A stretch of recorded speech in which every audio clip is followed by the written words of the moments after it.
सत्य तो यह है कि संतों की महिमा को कोई नहीं जानता, न पीर पैगंबर जानते हैं और ना वो तारी शक्तियां जानती है, ना कोई देवता जानते और ना आप जानते। संतों की महिमा अप्रत है, इसलिए आप उनको नहीं पहचान सकते हो कि वो सबसे छोटे, सबसे दीन है। उनका हृदय स्थान सबसे दीन, उसमें कुछ नहीं, इसलिए उनकी पहचान नहीं हो सकती। और आप दीन नहीं हो, हृदय आपका दीन नहीं है, कूड़े कचड़े से भरा हुआ। वो क्या है? अभिमान। अभिमान से किसी महापुरुष को नहीं जाना जाता, क्योंकि उनको धन का अभिमान, जन का अभिमान, वैभव का अभिमान, विद्या का अभिमान, कुटुंब और जाति का अभिमान, एक दो अभिमान सिर पर न मालूम कितने अभिमान लगे। फिर औहदे का अभिमान, तो इसलिए महापुरुषों को नहीं जाना। और ये महापुरुषों ने स्वयं कहा कि संत की न तो कोई पहचान कर सकता और न उनको वो जानते, जब तक वो कृपा नहीं करे और वापिस अपने घर में सत्यदेश में सूरतपुर में पहचान पहुंचा दे, तब तक उनको कोई नहीं जानता, क्योंकि किसी में जानने की क्षमता नहीं। चाहे कोई भी अवतारी शक्तियां हो, 2400 पीर हो, चाहे जैनियों के अवतार हो, चाहे हिंदुओं के अवतार हो, क्योंकि ये अवतार वहां नहीं जा सकते, ये तो सब नीचे के हैं। जितने अवतार हैं सब सैदल कमल, बस कृष्ण का अवतार थोड़ा सा सैदल कमल से ऊपर से हुआ, बाकी सब नीचे के। इसलिए और संतों का स्थान तो बहुत दूर है, उसके आगे ऊपर है, तो उनको नहीं, और ऊपर के स्थान को भी ये नहीं जान सकते कि इन्होंने कहीं भी किसी जगह भी कुछ वर्णन नहीं किया। वही किताब लिखी हो, उसमें कुछ वर्णन नहीं किया। वो तो बस यही है कि हम ही ब्रह्म है, हम ही करता है, हम ही काल है, हम ही कालों के काल, ये तो कहा उन्होंने, लेकिन मतलब ये है कि वो, और वो जो है काल, वो मतलब काल नहीं है। जिसको महाकाल करके वर्णन किया है वो काल नहीं, वो यहाँ का काल नहीं है, क्योंकि वो तो काल ऊपर बैठा हुआ महाकाल, तो उसको भी नहीं पहचानता। और वो जो काल नहीं है, वो तो उसका तो महापुरुषों का अर्थ है, वो इनका कोई अर्थ नहीं। वो तो महापुरुषों ने इसलिए उनको कहा कि सब चटाई बनाकर और सबको समेट लेते हैं, बस ये है सही बात। तो मतलब है यहाँ का तो कोई काम नहीं करते, जब वो निश्चित समय आ जाता है तो सिमटाओ, पहले नीचे से हो, जब नीचे से सिमटा होगा तो जो अपने स्थान पर वो सबको समेटता जाएगा, एक दूसरे को समेट के चले जाएंगे। जब वो शब्द बंद होता है, जब बटन बंद होता है, तो फिर सब सिमटाओ, देर नहीं लगती है, खटाखट खटाखट खटाखट सिमटाओ, और वहां का बटन बंद होता जाएगा शब्द का, वो शब्द बंद होता जाएगा। फिर नीचे फिर नहीं, नीचे जब कुछ रहे, शब्द नहीं रहेगा तो कुछ नहीं रहेगा, सब चल देंगे यहाँ से, सब चल, बस तकलीफ जो कुछ भी है वो यही था, यही भोगलेगा। जैसे ही आप चलोगे यहाँ से तो सब तकलीफ आपको एक बार की पार टूटेगा, और इतना चिल्लार मारोगे, इतना चिल्लाओगे कि वो यही, ये सब इसी जगह पर सब अदा कर दिया जाए। कितनी तकलीफ होती, इसके ऊपर तकलीफ नहीं, यही सूरत के ऊपर खींची फिर तकलीफ, फिर तो मतलब यह है कि उसको सुखी सुख, उससे ज्यादा उससे ज्यादा उससे ज्यादा, उससे ज्यादा आनंद, उससे ज्यादा आनंद, उससे ज्यादा आनंद, ये सब मिलता जाएगा। लेकिन तकलीफ यहाँ बहुत होगी, जैसे जुगों जुगों की तकलीफ एक ही बात टूट पड़ी, ऐसा होता है, बहुत पीड़ा होती है, तो सब भुगवा लिया जाता है। तो इसलिए इन लोगों को ऊपर का भेद मालूम और इनकी किसी किताब में नहीं, कोई किताब नहीं पढ़ी आप। अरे किताब तो बनाई ब्रह्मा, वेद तो 1,00,000 श्लोक बनवाने गए, उसमें तो कुछ लिखा नहीं, उसमें बस सिर्फ लिखा है कि भाई मांगिए, हमको सुनाई दी थी और जो लिखाया गया था, लेकिन हमको कुछ समाधि में और भी आवाज सुनाई दी, लेकिन हमको मालूम नहीं, इतना मालूम हुआ है कि ऊपर से कोई आवाज आ रही है। देखा इन्होंने नहीं, देखा तो निरंजन भगवान को भी, आद्या महाशक्ति को इन्होंने देखा, जो सैदल कमल के बहुत नीचे बैठी हुई है, उसको तो देखा था, और वो इनकी माता जी ऊपर नहीं देखा। तो इसलिए इतना तो इशारा उन्होंने किया है कि मतलब यह है कि आगे कुछ है, लेकिन हमको कुछ पता नहीं, वो हमने नहीं जान पाए, और कोई किसी किताब में है नहीं। आप भागवत भी पढ़िए, उसको भी पूरी पटा दी, सब नीचे का साथ मिले। तो कहने का ये मतलब कि संतों महात्माओं के भेद को खुद जलाएंगे तभी वो खुद ले चलेंगे, तब देखने को मिलेगा, और जब तक वो जलाएंगे नहीं तब तक रास्ते नहीं पाओगे। तो जब आप रास्ता नहीं पाओगे, घाट नहीं मिलेगा, चलोगे कैसे? और ये तो घाट जो है वो तो मनुष्य शरीर और इंद्रियों का घाट, वहां पर रमे हुए हो, बैठे हुए उसी जगह पर इंद्रियों के घाट पर विषयों में लीन हो और विषय छूटते रहो। तो जब ये छूटेंगे नहीं तो हरि घाट नहीं मिलेगा। पहले तो सूरत का घाट, यानी उसका हृदय घाट कहते हैं हृदय को, और वही वो दिल कहते हैं, और फिर उसके बाद जब ये साफ हो तो सामने ही हरि का घाट, उसकी भी सफाई करनी है, पूरा दरवाजे पर घाट कहते हैं। दरवाजा घाट वो नीचे उतरने का नहीं है, ऊपर चढ़ने का दरवाजा, उसको घाट कहते। तो वहां दरवाजा कूड़े कचरे से, गंदगी से जब बंद हो गया तो उसके ऊपर को दिखाई नहीं देता, अब वो कूड़ा कचरा आ जाए तो दरवाजा दिखाई देता, तो सूरत उसमें से पूरे। और ये तो बताया सुबह कि भाई जब उन्होंने जब अभ्यास तत्व जब साधन किया, जब बैठते रहे, तो एक बार की वो उनकी तिथि थी, वो दिन था, वो महीना था, वो संवत था। कहते हैं कि भाई बिजली चमकी, एकदम से प्रकाश हुआ और इतनी जोर की चम चम चम चम और बड़ा गर्जन। तो ये बादल की गर्जन नहीं थी, वो तो बहुत गर्जन थी, यानी उसकी गर्जन लिखी नहीं जाती है। वो तो कहते हैं घोर शोर भया भारी, जो जब प्रकाश जब चुटक गया चारों तरफ, सामने आ गया तो उजाला हो गया, वो कहते हैं उजाला हो गया, फिर शब्द सुनाई दिया, यानी आवाज सुनाई, एक नहीं तरह तरह की, अलग अलग कितने किस्म की आवाज और कितने किस्म के बाजे और कितने किस्म की बाणियां, जिसको देववाणी कहते हैं, ब्रह्मवाणी, आकाशवाणी, सब उनको सुनाई दी। तो कहते हैं कि हम रोज करते रहे, रोज रोज करते रहे, रोज होता रहा, रोज बैठते थे, रोज करते थे, रोज होता था, बिजली चमकती थी और उसके बाद में घोर शोर और बादल गरजते थे, बड़ा घना घोर, और उसमें आवाजें आती, बढ़िया उच्चारण हो रहे थे।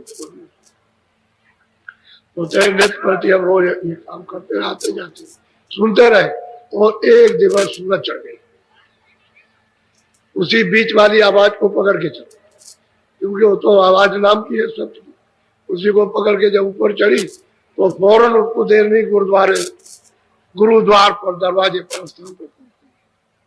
वो कहते हैं जो मैंने कौतुक कहते हैं रचना, दिव्य रचना, उसी वो कौतुक कहते हैं जो कहा न जाए, क्योंकि जब ये नाटक सब देखते हो और उससे हिसाब से देखते हो तो वो वर्णन नहीं होता। तो कहते हैं कि जो हमने देखा वो कौतुक को रचना वो यहाँ नहीं कही जा सकती, उसको देखा, और वहां से वहां खड़े होकर के गुरुद्वारे से देखा उन्होंने कि ये सब ये क्या है, ये लोग क्या चीज। हाँ, आंखों से दिखाई दिया। तो वही बात है असल। और इनको तो किसी ने पहचान नहीं पाया। हालांकि नामी विद्वान जिनका नाम नहीं आया है, वो नामी विद्वान भी उनके पास गए, देश के नामी बहुत बड़े विद्वान है, उन्होंने भी जाना। तो उन्होंने कहा भाई हमारे ग्रंथों में ये नहीं लिखा, इसलिए हम इसको नहीं मानते, हम वापस आगे नहीं मानते हम आपकी बात। तो उन्होंने कहा उनसे कि हम आपकी बात नहीं मानते, तो कुछ नहीं। अब हम आपको बता दीजिए कि क्या है। गोस्वामी जी महाराज ने कहा कि हम आपकी एक भी बात नहीं मानते, आप हमको बताइए वो कहाँ। तो चुप हो गए। बता, जब देखा सुना हो तब तो कोई बताए, और जब देखा सुना नहीं तो क्या बात ही बात है, खाली बुद्धि का विलास है। तो तब मेरा हार गया, चले गए, बस चले गए।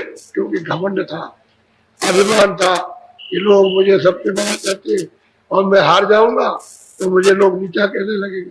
अरे इसने हार जीत किया। गोस्वामी जी कह रहे हम तो हारे बैठे, हम कुछ नहीं जीते, हम तो हारे ही हैं। आप ऐसा मन में मत सोचिए, हम तो सत्य वस्तु के लिए कह रहे हैं कि सत्य वस्तु का आपको बुझी के लिए कहते हम आगे नहीं मानेंगे। तो हम ये नहीं मानते जो उसमें लिखा, आप हमको बताइए कहाँ है। और आप हम चलो इसको भी दिखाएंगे जो किताब में लिखा है, तुम किताबों को पढ़ते हो उसको भी दिखाएंगे और आगे भी तुमको लिखेंगे। तो वो जो जिज्ञासु बन गए पीछे बैठे, इनकी सबकी बात को तो रोने लगे। अब उनमें तो जिज्ञासा हो गई, उनमें तो मतलब यह है कि श्रद्धा हो गई, भाव आ गया। अब वो रोने लगे, मतलब अब वो चुपचाप बोल सके। तो वो पूछे विद्वान कि भाई तुम लोग काशी के विद्वान हो, कुछ बताओ। तो मुड़ी हिलाने के हम कुछ नहीं। तो उन महापुरुषों को कोई पहचान नहीं पाता।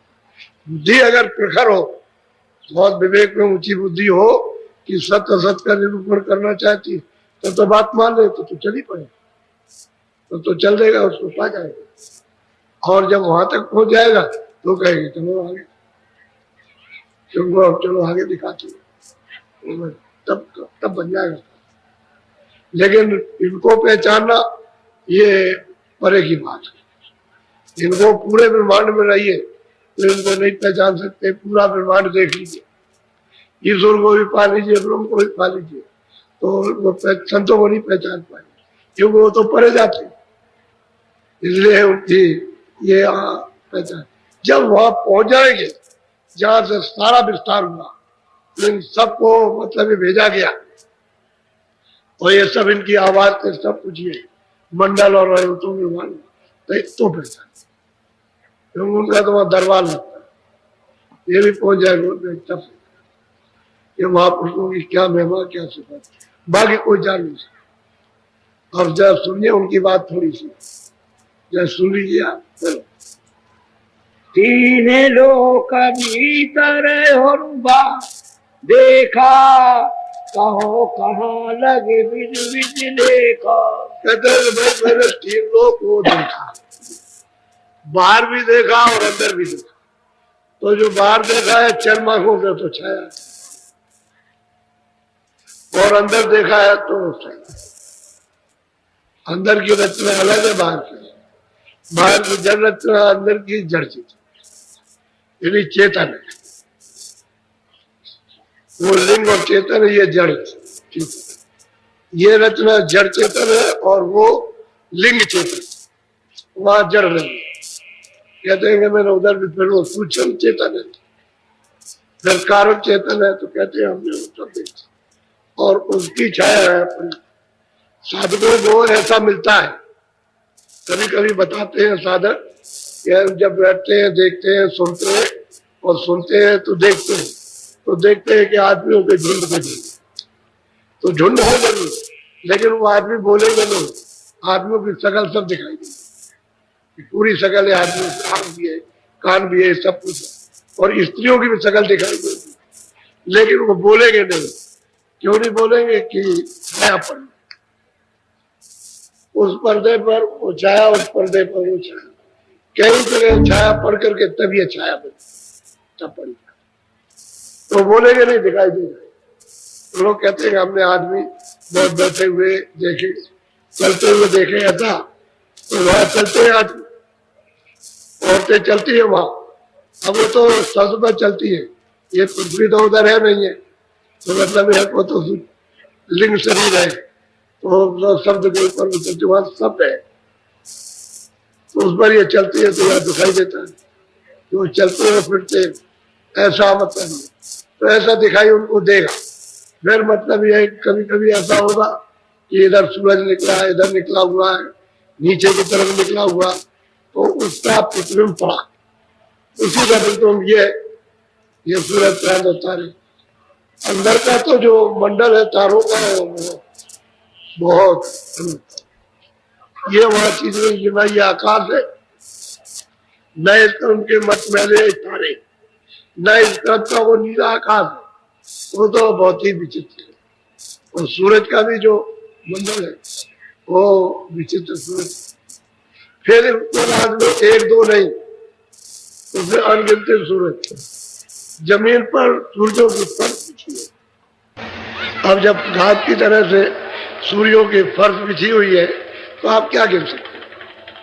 घास के क्या आप उनके गिन सकते हैं? तिनकों ऐसे सूरज उस पर नीचे हुआ, तो उनमें कितना प्रकाश होगा, रोशनी उसमें कितनी होगी।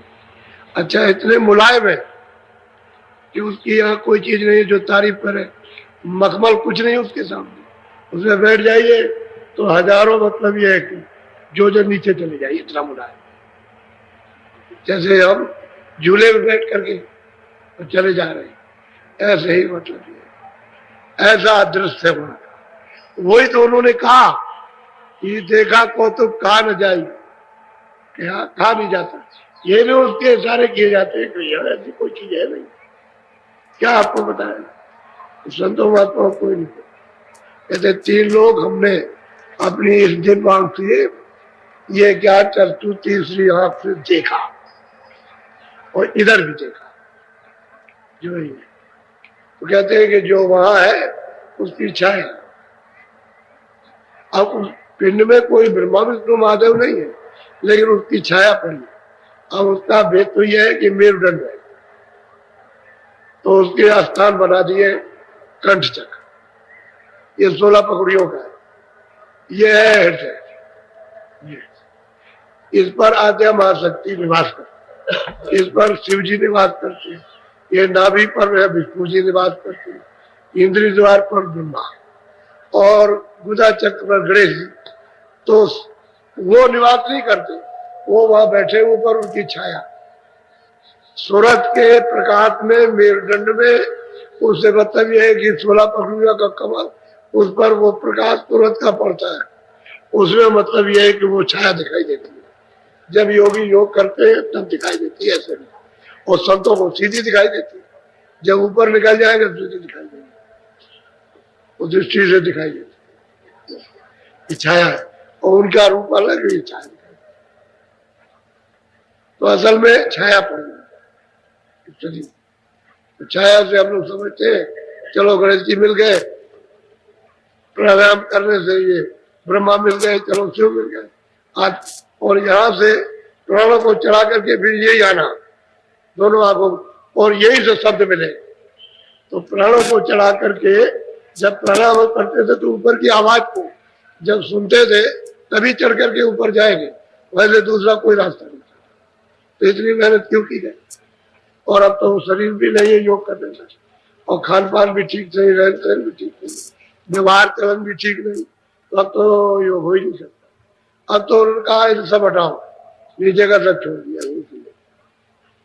दरवाजे से वो कहते हैं कि हमने सब देखा, दुनिया कहती है क्या देखा होगा, हमने आज सब जाना।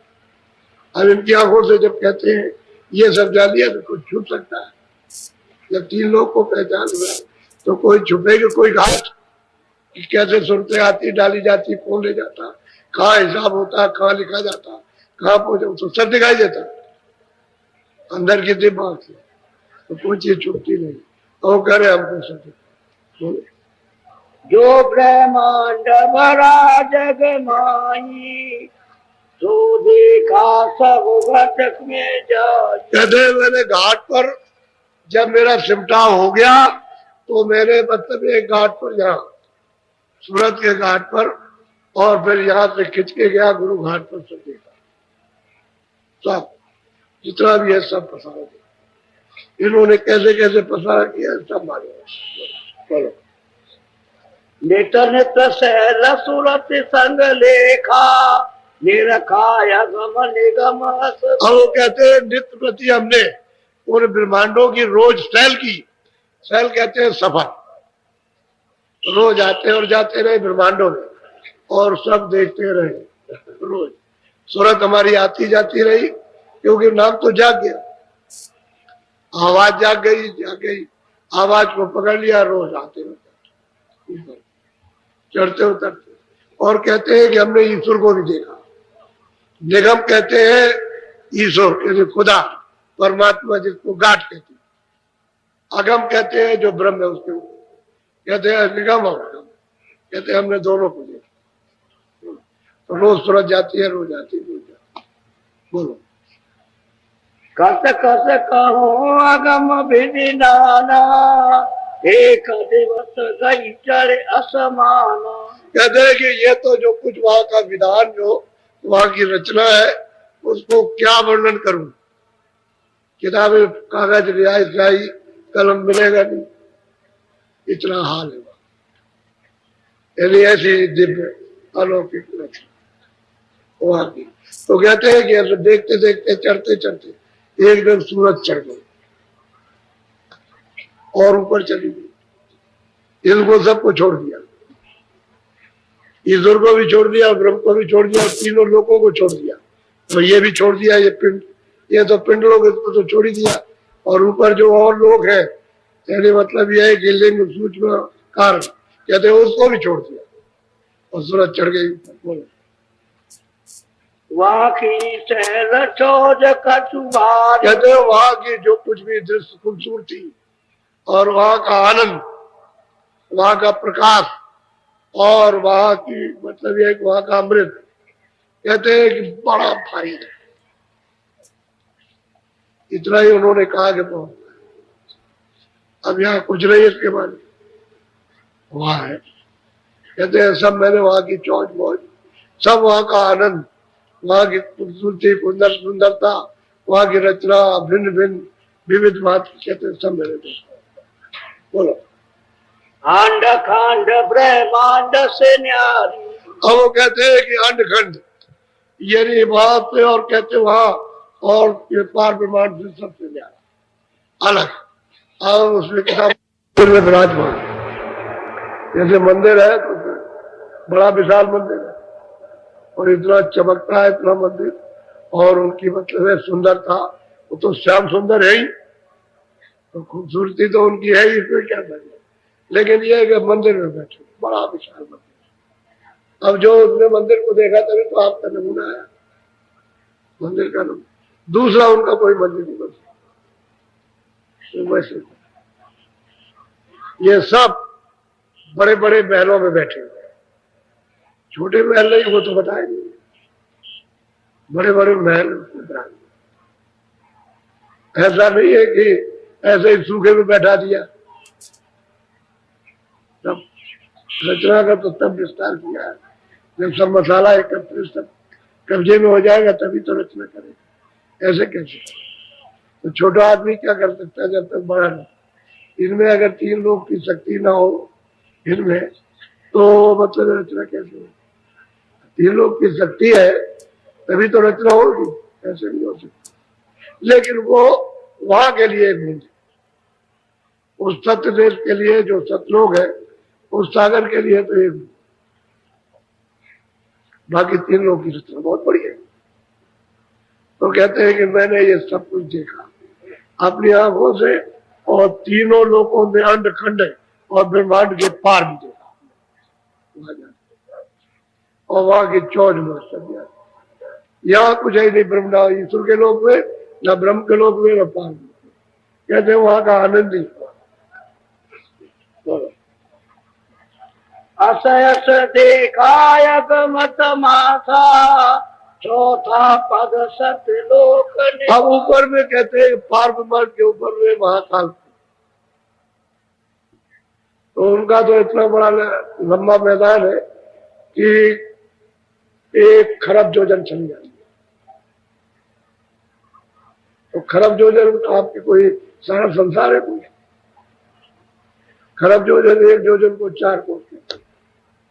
तो खरब योजन से भी ज्यादा लंबा मैदान है जो चलना पड़ेगा, सुरतों को चलना पड़ता है उस मैदान में। और इतना प्रकाश है, इतना प्रकाश, इतनी रोशनी है कि नीचे यहाँ कहीं भी नहीं, इतनी रोशनी, इतना प्रकाश और इतना शब्द है, इतनी आवाज है कि नीचे इतनी आवाज किसी के पास नहीं। लेकिन वो महाकाल उनको तो वो है ईश्वर के भी, ब्रह्म के भी, यानी 3 लोग के भी परे, और ऊपर में ब्रह्म का पार ब्रह्मांड के भी परे। तो कहते हैं कि इसके आगे फिर चौथा लोग, वो सतलोक है, उसका नाम ही सतलोक। दूसरा और कोई नाम, सतलोक है। सतलोक कोई वैकुंठ में नहीं, कोई स्वर्ग में नहीं, कोई ईश्वर के लोक में नहीं, और कोई ब्रह्म लोक में नहीं, कोई पार ब्रह्म लोक में, और महाकाल पर ये जरूर है कि छाया है। तो लोग कहते हैं हम सतलोक, स्वर्ग में सब छाया, तो छाया तो सतलोक हो नहीं सकता। अगर यहाँ छाया पड़ी है तो कोई ब्रह्मांड थोड़ी हो गया, स्वर्ग और वैकुंठ थोड़ी हो गया। बस ये बात छाया है, बाकी उसके परे, और ये कोई चीजें वहां है नहीं। कहते हैं कि आगे चौथा पार ब्रह्मांड के भी परे जो है महाकाल पुरुष, उसके भी परे। और महाकाल पुरुष इन सब के लिए ये सब बूंद है, उसमें ये सब जा करके उसमें सीधे गिर जाए तो पता ही नहीं चलेगा कि कुछ थे। इतने तब तो सबको लपेट लेते, सबको लपेट लपाट करके चटाई की तरह बटोर के धरते हैं। जब आफत में आती है, जब क्यामत आती है तो कोई चीज कोई बच्ची नहीं, यही तक इनके पास ही तक नाके तक बट पहले होती है। तो उनका अवतार तो सबसे बड़ा, ये बच जाते हैं और 12 वो बच जाएंगे, बाकी सब कोई बचेगा नहीं। और उसके पार तब कहते हैं वो चौथा पर, कहते हैं कि हमने वहां जाकर के देखा। अब उसको कौन जानेगा? वहां तो किसी की योगेश्वर की, किसी अवतारी शक्ति की, किसी पीर पैगंबर की पहुंच तो है नहीं। जहां तक पीर पैगंबर पहुंचे वहां तक तो कहते ही है कि भाई उनका तो यहाँ से अवतार। यानी कहने का मतलब जो जहां से आया, विष्णु लोक से आया तो विष्णु का अवतार, वो तो आते नहीं है। एक सूरत आती है, जैसे आप एक सूरत है, एक यहाँ का एक आदमी एक अमेरिका भेज दिया, वो कौन है कि भारत की तरफ से वो वहां का एम्बेसडर है, यानी प्रतिनिधि है। ऐसा वहां तो उन्होंने कहा कि भाई ये हमारा अवतार, ये हमारे गुणों को जाके बताएगा, ये हमारे गुण क्या, हमारा काम क्या। तो कोई ब्रह्मा का अवतार, कोई विष्णु को, कोई सकता। फिर शक्ति क्या करती है उसका एक अवतार है, वो यहाँ आएगी तो वो बताएगी यह शक्ति क्या करती है। तो एक फिर ईश्वर का अवतार उनका अलग है, तो ईश्वर के लोक से आएगा नीचे से, तो फिर कहेगा भाई ईश्वर का अवतार। वो तो आते नहीं है, वो तो वही रहेंगे अपनी जगह पर। फिर ऊपर से आएंगे ब्रह्म से, तो ब्रह्म का अवतार कहलाएंगे। अब सूरत वहां से उतार के नहीं आता कोई, स्थान का कोई भी मतलब यहाँ नहीं आएगा। स्थानधारी वो अपने ही मुकाम पर रहते हैं। वहां जो खचा कर सूरतें भरी है, उसमें से एक सूरत को अपने बोझ में दे दिया, उसके गुणों को बताएंगे कि मेरा ये काम है, मैं इनके पर हूँ, मैं इनके पर हूँ, मेरा ब्रह्मा का काम नहीं, विष्णु का, शिव नहीं है, ये सब मेरे आदेश का पालन करते ये कहेंगे। तो ये पालन कर रहे हैं, तो उस अवतारी शक्ति बताएगी कि मेरे हुक्म का ही पालन कर, उसका बोध है, उसका ज्ञान है। तो ये जाके अपने मंडल में समझ जाती। क्यों? कि वहां आनंद तो लोग, तो जिस लोग से भेजी जाती उसी में समझ जाती है। लेकिन कब समझ जाएगी? जब उसके भी अच्छे कर्म होंगे। अगर बाल लाद लिया होगा वो उतारेंगे तो उसको भी दंड मिलेगा, सजा उसको भी मिलेगा, बच नहीं सकता। एक कर्म क्षेत्र, क्योंकि उन्होंने विधान बनाया सबके लिए, ये किसी के लिए छुड़ा नहीं, संतों के लिए भी विधान है। अगर वो मतलब तो संत तो मतलब ये है कि आते जाते दूसरों को लेके उड़ा देते, वो तो इतने आवाज है, इतना प्रकाश है कि फौरन उसको दफन किया।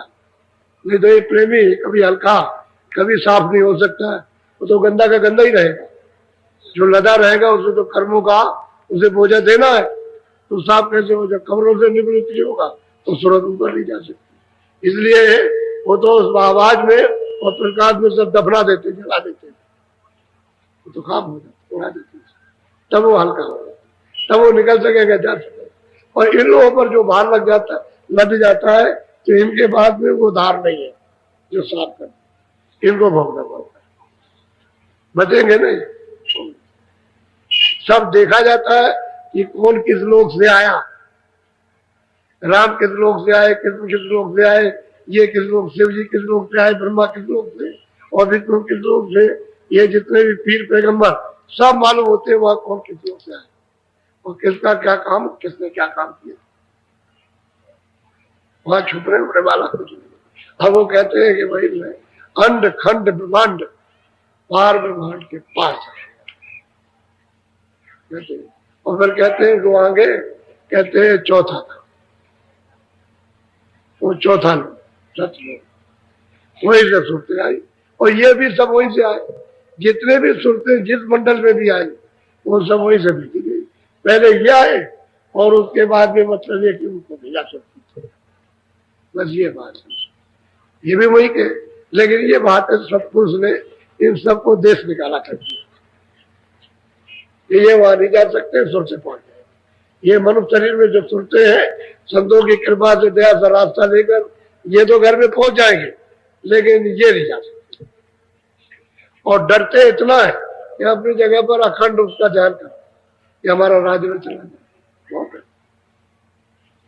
बहुत डरते हैं, बहुत खौफ लगा हुआ, तीनों लोगों का राज चले जाते, अखंड ध्यान करते। इनको आपके काम धाम से कोई बचा, ये तो अलग बैठ करके अपना ध्यान कर, ताकि अपनी तपस्या करते रहे, हमारा राज बनता रहा, सब ध्यान करते रहे उसी मालिक का। बोलो अब ये देख रहे हैं उसको अपनी आंखों से, अब बताओ इनको कौन पहचाने, महात्मा को महापुरुष को कौन? अब ये तो इतने दीन है कि इनके सबके पैर ऐसे छुए, वो मुसलमान मुल्ला के ऐसे पैर छुए, तब तो इनकी तपन, इनकी जलन रोशन किया, पैर छुए तो तब ये हुआ। आपने ये सब कहानी कहा सुनी है, आपको मालूम, इन सबको पहुंचाया, सबके पैर छुए, सबके चरणों को छुआ और कहा कि हम तो सनाथ है, अनाथ है और आप सनाथ हो, आप कृपा के नीति दया के समुद्र हो और आपका दर्शन हो गया, उनके पैर छूटे, तब जीव सबसे छोटे और संत सबसे छोटे, उससे छोटा कोई हो नहीं, तब जीव को उठा सकती, बड़े बन जाएंगे तो उठा सकते। बोलो तीन लोक से चौथा न्यारा, कहा गई सूरती सतगुरु पारा। कहते भाई तीन लोग से चौथा, कहते वहां सतगुरु इनके पार गई, ये सूरत पार गई, चौथे लोग वहां गए, चौथे में पहुंच गई। अब वो कहते चौथे वो सत्साई सत्सा, कहते उनके दर्शन वो है असल में सतगुरुपद, गुरुपद त्रिकुटी के ऊपर यह पद 10 के बाद, और सतगुरु पद सतगुरु, कहते हैं सतगुरु पद का सच्चा है दर्शन हुआ, उन्हीं को सत्सही कहते हैं, सत्सात और नाम उनका सत्य कहते हैं। सूरत को आप पहुंच गए, अपने अभ्यास का विवरण कि मैंने कैसे अभ्यास कब किस साल में किया, किस संवत और किस तारीख को शुरू हुआ, ये उन्होंने बताया और जल्दी काम हो गया। बोलो नित नित से न कोई दिन। फिर सुन लीजिए, फिर सुनना चाहिए आपको। ये कहते हैं कि हमने यहाँ से नित्य प्रति शैल की अंड खंड ब्रह्मांड पार ब्रह्मांड की, और उसके परे रोज मतलब सत्य देश में चौथे पद में आते और जाते रहे। जरा सुन लीजिए उनके शब्दों को, रोज आते और जाते रहे सतलोक। और कहते हैं वो सत्यनारायण जिसने ये रचना है उसका दर्शन दीदार साक्षात्कार, उसको जाके उससे बैठे। बोलो। एक दिवस भई ऐसी रीति सूरत चढ़ रस आगे। हम कहते हैं कि वो तो हम रोज आते ही जाते रहे, लेकिन एक दिवस एक दिन ऐसा हुआ कि सतलोक से भी आगे। कहते हैं हमारी सूरत ऊपर चढ़ गई, ऊपर गई, सतलोक से भी आगे, यानी चौथे पद से भी आगे। बोलो। हाँ। पिंड ब्रह्मांड दो से न्यारी उतरे चढ़े चढ़े नित चारी। कहते हैं कि रोज पिंड ब्रह्मांड तो इससे तो न्यारी हो गई, एकदम सब शरीर छोड़ दिए। और कहते हैं सतलोक रोज जाती आती है और वहां से ऊपर चढ़ गई, और जिधर चढ़ रही उधर चढ़ रही, अब उतर रही। सतलोक से भी ऊपर, चौथे पद से भी ऊपर उतरती और चढ़ती, उतरती और चढ़ती। तो आधार होगा चढ़ उतर, वो है नाम। नाम के द्वारा सुनते जाते हैं और कोई आधार नहीं। बोलो। हाँ। चौथे पद से न्यारा धामा सतगुरु पद के पार। अब वो परिचय देते हैं कि चौथे पद के पार और सतगुरु पद के पार, यानी सतलोक के पार में कहते न्यारा धाम, न्यारा धामा, वो न्यारा धाम। बोलो।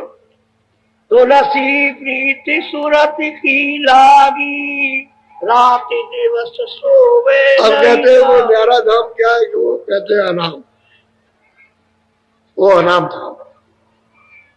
कहते हैं सूरत की प्रीत उससे लगी, यानी सतलोक में पहुंची तो सतपुरुष ने मतलब उनको आदेश दिया जाओ ऊपर।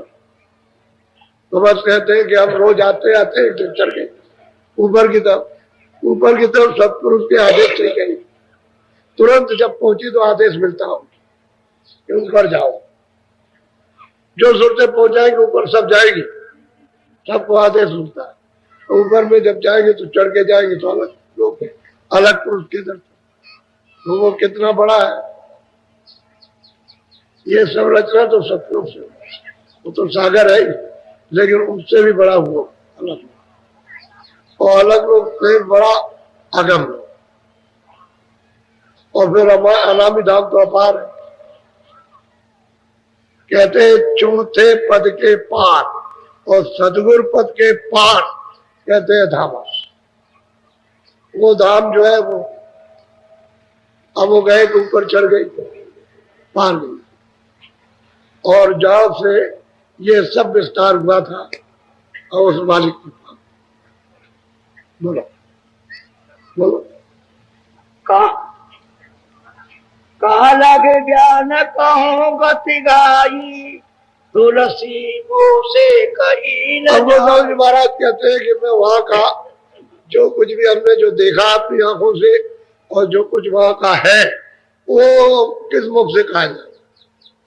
मुख तो कहते हैं कि है नहीं, जो बयान किया जाए।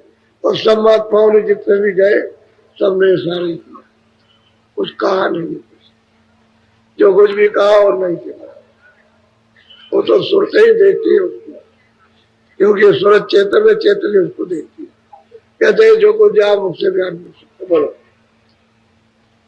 जो सब विधि में कहो सुनाई तो जग कागज में। कहते अगर मैं लिखने लगूं यहाँ का सतलोक का ही समाचार लिखने लगूं तो कहते हैं कि भाई जगत में तो कोई शाही कागज ये तो कुछ मिलेगा नहीं, तो फिर क्या लिखेंगे।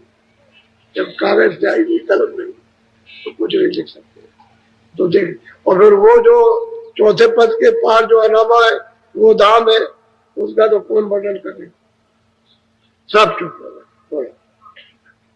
ये विधि देखा सकल विधाना, अब कहूँ सुनो और विधि जाना। कहते हैं कि भाई सब मैंने अपनी आंखों से देखा, आदि से लेकर के अंत तक। ये सब जो रचना हुई है, जब पहले ये नहीं ईश्वर नहीं आए थे, ब्रह्म नहीं आए थे, ये मृतलोक नहीं थे, जल पृथ्वी अग्नि वायु आकाश स्वर्ग वैकुंठ नहीं थे, ब्रह्मांड नहीं थे, पार ब्रह्मांड कोई नहीं था। और उस समय पर सत्पुरुष भी नहीं थे, अलग पुरुष भी नहीं, अगम पुरुष भी नहीं। तो ये सब पहले कौन था वो भी देखा, वो ये करना भी थे। अब यह वही से विस्तार शुरू हुआ है। अब ये सब जितने महात्मा है सबने देखा, देखेंगे सब और कहेंगे सब कहने में। और बहुत से महात्मा ऐसे रहे कि चुप हो गए, कहा कुछ, उसका आनंद लिया और यहां से चले गए, ऐसे नहीं बने चुपचाप। और जो गोपनीय संत रहते हो तो कभी किसी को बताते नहीं, कभी मक्खी भी नहीं फेंकेंगे, वो तो गोपनीय रहते। बोलो।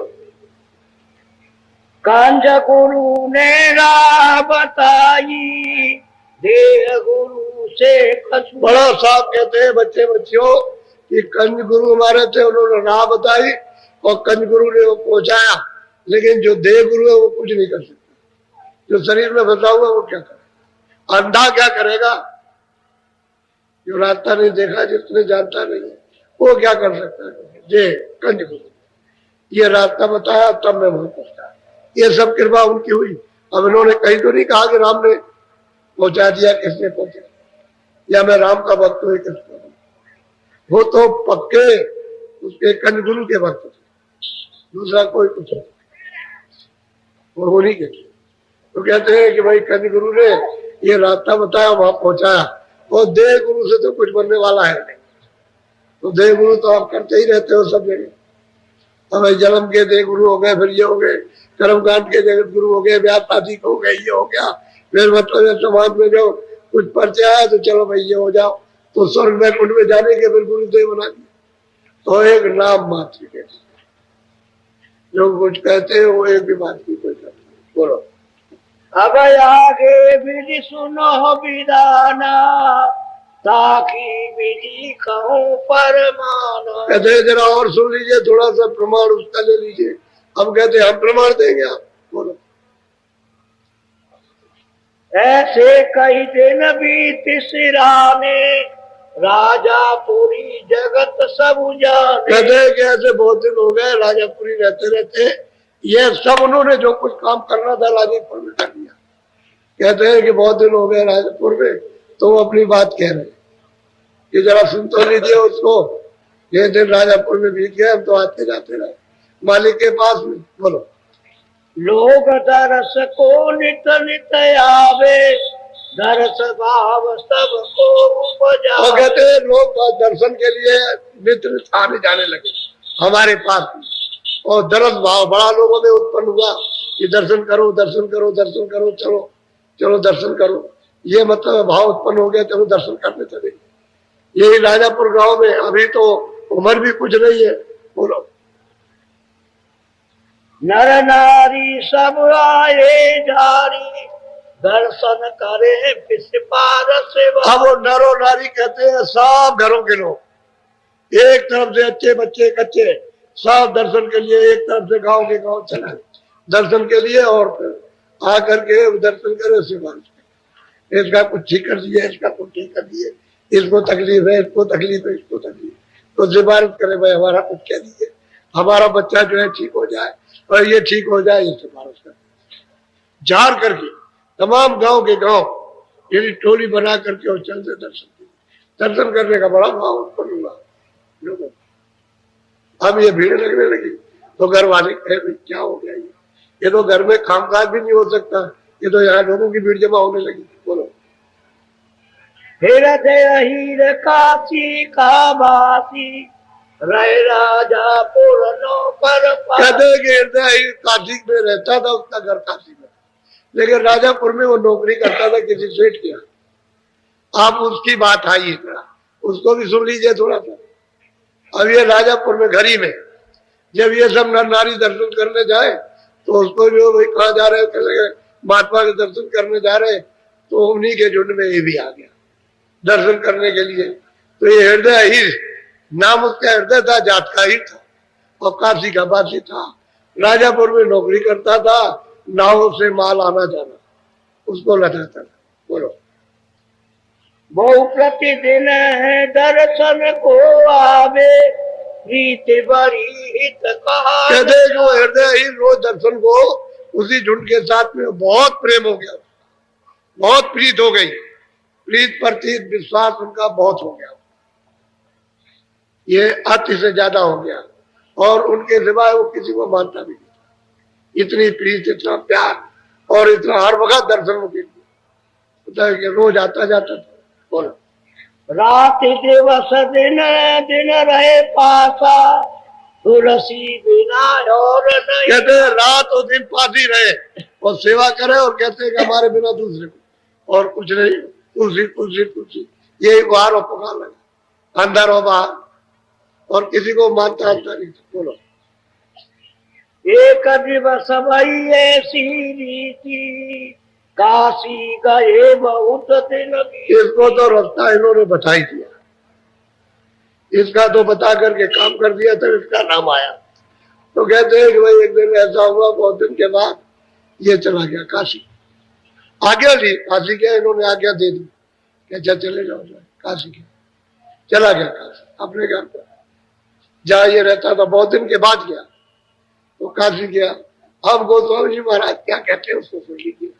हमारा चित हृदय में बासी, हम चल गए नगर जहाँ का। अब गोस्वामी जी महाराज कहते हैं कि हमारा चित्त इस हृदय में लगा था, लगा हुआ था, इसलिए हम यहाँ से अपना, यहाँ से रात को अपना उठे और चल दिए और वहां काशी जाकर के पहुंचे। बोलो। सम्मत 16 से रहे 15, चैत मास 12 तिथि। अब गोस्वामी जी महाराज कहते हैं कि संवत 16 से 15 चैत मास, मतलब यह है कि महीना था, तो मैं वहां काशी नगर में पहुंचा। अब देखिए संवत 15 1615 और 15 से 89 में इनका जन्म हुआ था, तो 15 ये जोड़ दो 11 वर्ष बस ये इनका था। तो उधर तो मतलब यह है कि 15 में उनका 89 मतलब जन्म हुआ था शुरू में ही, तो एक वर्ष तो वैसे ही कम हो गया, यानी 25वें साल ये काशी पहुंच गए। 25 हाँ सुन लीजिए। कोई आदमी कहेगा कि भाई कौन कहा के, भाई राजा घर गृहस्थी में रह करके, गली में रह करके मालिक को प्राप्त कर और इसको भी प्राप्त करा दिया, तो मेरा चित्त हृदय में लगा था, तो मैं यहाँ से उठ के और चल दिया और काशी में। बोलो। पहुंचे काशी नगर मजाई, हृदय सुनत दौड़ चले। बस काशी जब पहुंचे और पूछा भाई इस नाम का कोई हृदय है, तो लोगों ने जब उसको बताया तो दौड़ करके आए। ये आए चरण लीन प्रसादी, विधि विधि रहन कुटी की। अब कहते हैं कि मैं चरणों को स्पर्श किया और उसके बाद में जहाँ कहीं भी ठहराना होगा उनकी विधिवत सेवा की, जल्दी से कुटी बनाने का प्रबंध किया। नदी के किनारे, उस समय तो काशी बड़ी नहीं थी, बहुत मामूली, तमाम आसपास में तो बड़े बड़े जंगल थे वहां, तो नदी के किनारे निवास स्थान रखा, कुटी बनाई और बना करके उसमें इनसे प्रार्थना की कि आप इसमें निवास कीजिए। बोलो।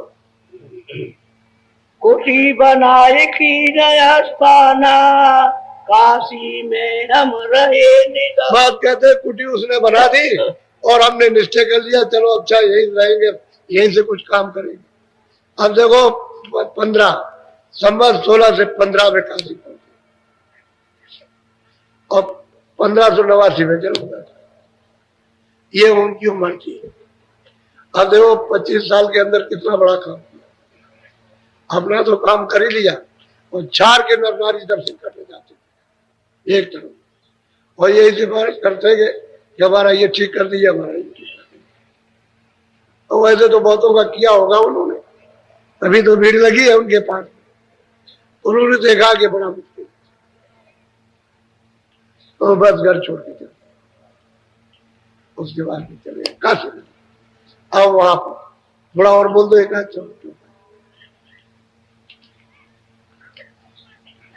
गंगा निकट कुटीजा कीना, हृदय नितया बेलो। अब कहते हैं गंगा के निकट जो कुटी बनाई थी, स्थान बनाया था, वहां मुझे रखा, तो हृदय रोज आता था जाता, शाम को भी, सुबह भी, दिन में भी रह जाए, कभी रात को भी रह जाए, आए भी और जाए भी, उसी बात यही हृदय वहां करता था। जैसे यहाँ सेवा करता था ऐसे वहां करने लगा। मैंने तो इसको यही राजेपुर में पहुंचा दिया, इसका काम तो मैंने यही कर दिया, ये उन्होंने साफ कहा, तभी तो हृदय का नाम आया और आखिर तक उसका नाम आएगा, आखिर तक, क्योंकि यही वहां ले जाने का कारण बना। नहीं तो ऐसे वहां कहा जाते, मेरा हृदय में चित्त लगा तो मैं उसकी वजह से चला गया काशी। वहां उसने कुटी बना दी, मैं वहां लेने लगा और लेकर के वहीं से फिर उपदेश हुआ। अब जो भीड़ यहाँ लगी थी वहां लगने लगेगी, उसमें क्या, वो तो भीड़ तो वहां भी लगने लगी। लेकिन जब उन्होंने घटनामार लिखी और वो मतलब विद्वानों के हाथ में बड़ी, तब विरोध हुआ। वैसे विरोध नहीं हुआ था। उसने जब भेद लिखा और उन्होंने लिख करके दिया और कहा, तो और लोगों को रास्ता चला दिया था, अंदर साधना करने लगे थे, लेकिन विरोध ज्यादा हो गया उसकी वजह से, तब उन्होंने ये कर दिया। तो बस अच्छा, ये तो बात आज सिद्ध हो गई कि उन्होंने अपने मालिक अपने प्रभु को जो सर्वाधार था, इसलिए उन्होंने लिखा है कि एक अनी है, उसका कोई नाम नहीं, अनामा, अब सच्चिदानंद प्रभु था, सबसे परे वही, अब भी है, पहले भी था और रहेगा, और वो सबका मुख्तार और मालिक। उसने जो 3 लोगों की रचना की है एक रात, और उसने कहा कि मैं हूं, मेरा ही रूप है, मैं ही हूं। अब जो कुछ भी उपासना करनी वो सब छूट, 4थे पद तक उपासना करनी है, और जो 4थे पद में पहुंच जाएगा ऊपर जाएगा, वो वहां रुक नहीं सकता कोई भी, जो भी सूरत पहुंचेगी सब ऊपर जाएगा। और वो 14 पद अंड खंड, और कहते हैं अंड खंड ब्रह्मांड और पार ब्रह्मांड के परे, वो इधर उधर कहीं नहीं। तो इतनी मंजिल पार करके जाना ये जीव की बात है। ये जब सर्व समर्थ होगा तभी ले जा सकता है जो रास्ता जानता, जो नहीं जानता वो क्या नहीं। तो काल के कर्ज बखेड़े से ये कोई जा सकता उधर, किसी की हिम्मत उधर पड़ेगी, एक फुसकार मार दे तो मालूम कहाँ गिरोगे जाकर। वो तो महापुरुष होते हैं जो जीव को ले जाते। तो संतों को कौन पहचाने? काशी में एक मतलब बड़ा विरोध हुआ, किसी ने नहीं पहचाना। घर में तो फिर भी अच्छे थे कि नर नारियों के दर्शन करने के लिए भाव तो था, लेकिन काशी में तो आग लग गई, जैसे सबके दिल दिमाग जल गए, कुछ नहीं है, कोई सोच विचार रही नहीं गया। इतनी बड़ी चीज, और वो 1 को 2 को 4 को दे, लेकिन वो हजारों लाखों को दे सकते, पहुंचा सकते, उनसे ले नहीं सकते, पहचान नहीं सकते। इसलिए उन्होंने सबने कहा कि संत को कोई नहीं पहचान सकता। और जो कोई कहता मैंने पहचान लिया, तो वो कहते हैं कि मैं जानता हूं, और अपने कानों पर उंगली लगाता हूं, मैं नहीं जानता, मैं उनको नहीं पहचान सकता। तो ये जीव क्या पहचान सकता?